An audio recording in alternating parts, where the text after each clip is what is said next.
Taher El-Soni, représentant permanent de la Libye auprès de l'ONU, a alerté le 18 février 2026 devant le Conseil de sécurité des Nations Unies sur l'aggravation de la crise économique liée aux dépenses publiques parallèles effectuées hors budget unifié. Le représentant a dénoncé des divisions politiques persistantes et des ingérences étrangères qui entravent la stabilité du pays et a appelé à l'unification et à la rationalisation des dépenses publiques, tout en plaidant pour un cadre constitutionnel clair devant conduire à des élections générales dans un délai défini sous supervision de l'ONU. À noter que ces accords d'environ 20 milliards de dollars ont été signés dans les secteurs pétroliers et énergétiques avec des retombées estimées à plus de 370 milliards de dollars à long terme.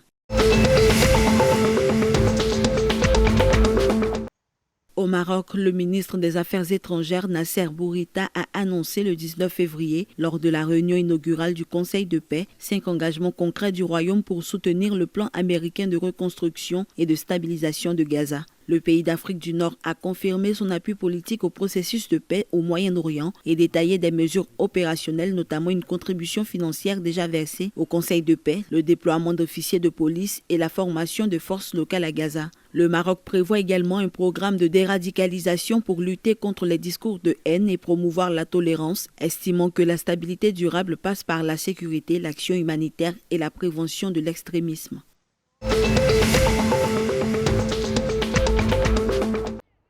En Tunisie, les prêts bancaires non professionnels aux particuliers ont atteint 9,8 milliards de dollars à fin décembre 2025 contre 9,7 milliards de dollars un an plus tôt, soit une hausse de 143 millions de dollars selon les données de la Banque centrale de Tunisie. Le volume global des crédits reste relativement stable, mais les prêts immobiliers, principales composantes, ont enregistré pour la première fois depuis 2011 une croissance négative, reculant à 4,3 milliards de dollars, moins de 63,7 millions de dollars. Les crédits à la consommation ont atteint 1,74 milliards de dollars, plus de 96 millions, tandis que les prêts automobiles s'élèvent à 143 millions de dollars et les prêts étudiants à 4,8 millions de dollars. Dans ce contexte, les statuts de la Société nationale immobilière de Tunisie ont été modifiés afin de relancer le logement social et faciliter l'accès à la propriété pour les ménages tunisiens.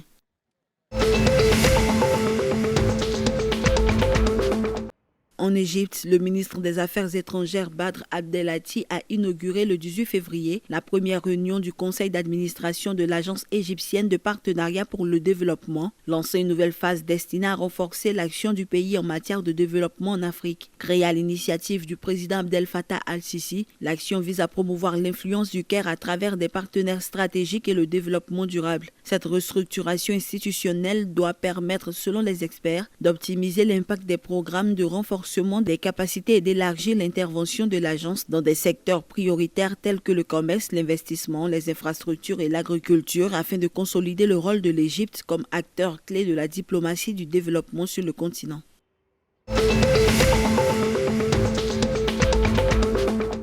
L'Algérien Yassir Triki a signé le 19 février 2026 la meilleure performance mondiale de l'année en salle de tripsaut avec un bond de 17,35 mètres réalisé lors du meeting international Hauts-de-France, Pas-de-Calais à Liévin en France. L'athlète algérien de 28 ans s'est imposé devant le Jamaïcain Scott Jordan, 17,11 mètres, et le Cubain Martinez Lazaro, 16,71 mètres, confirmant sa montée en puissance avant les mondiaux prévus du 20 au 22 mars en Pologne. Triki affirme viser les 17,40 mètres cette saison, objectif fixé avec son entraîneur pour aborder la compétition planétaire avec ambition.